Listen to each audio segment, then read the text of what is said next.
इंदौर में एक दिवसीय प्रवास पर आए प्रदेश के पूर्व मुख्यमंत्री और तत्कालीन कांग्रेस राज्यसभा सांसद दिग्विजय सिंह के द्वारा आपातकाल के अभियान पर सवाल खड़े करते हुए उन्होंने कहा, इसे राजनीतिक रूप दिया जा रहा है। मध्य प्रदेश के पूर्व मुख्यमंत्री और कांग्रेस के राज्यसभा सांसद दिग्विजय सिंह इंदौर पहुंचे। यहां पर एयरपोर्ट पर उन्होंने मीडिया से चर्चा के दौरान कई सवालों के जवाब दिए।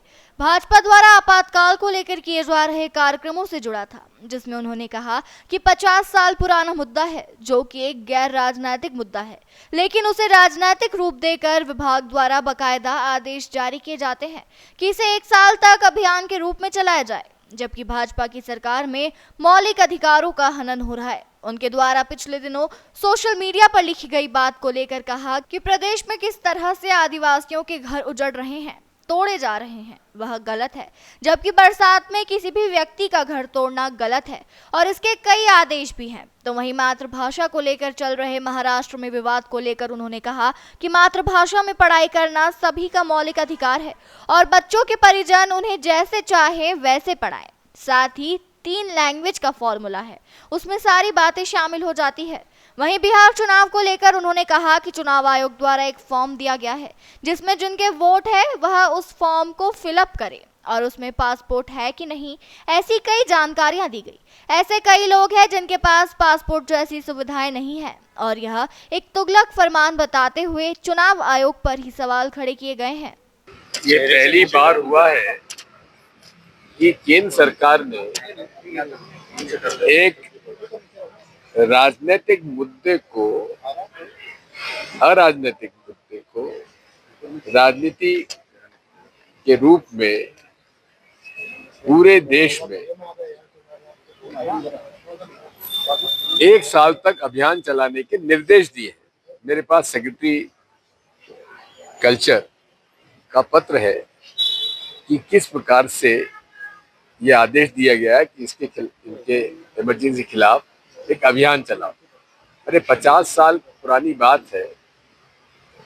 अभी तो 11 साल आपके सरकार में जो अघोषित इमरजेंसी चली हुई है, लोग बाग गिरफ्तार हैं, चार्जशीट के बिना उनकी जमानत नहीं हो पा रही है।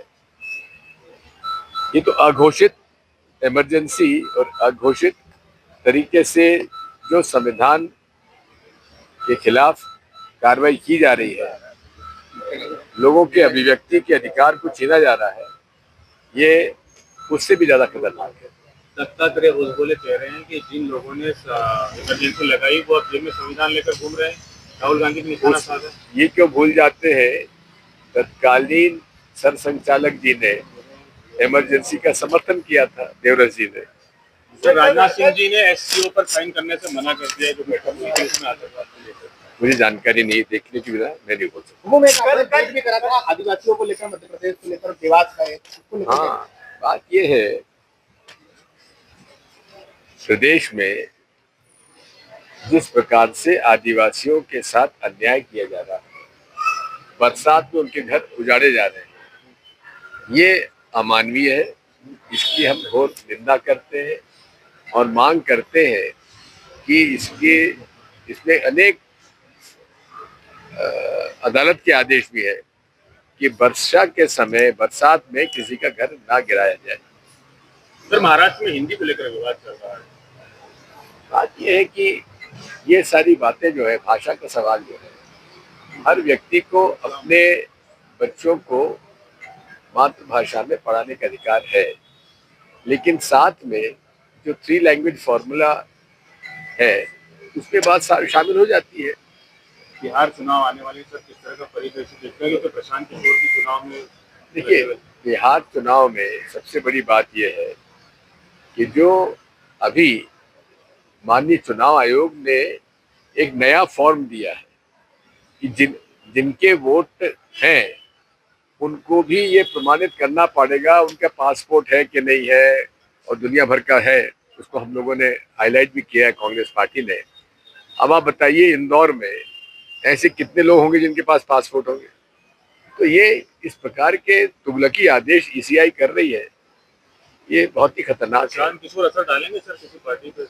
देखते हैं। सर, कल सीएम के काफिले में जो गाड़ियां थी उसमें 19 गाड़ियों में डीजल के बजाय पानी भर दिया था। वो धक्का लगाना पड़ा। मुख्यमंत्री के काफिले में आज रतलाम की घटना है। कौन कारीगर है ये?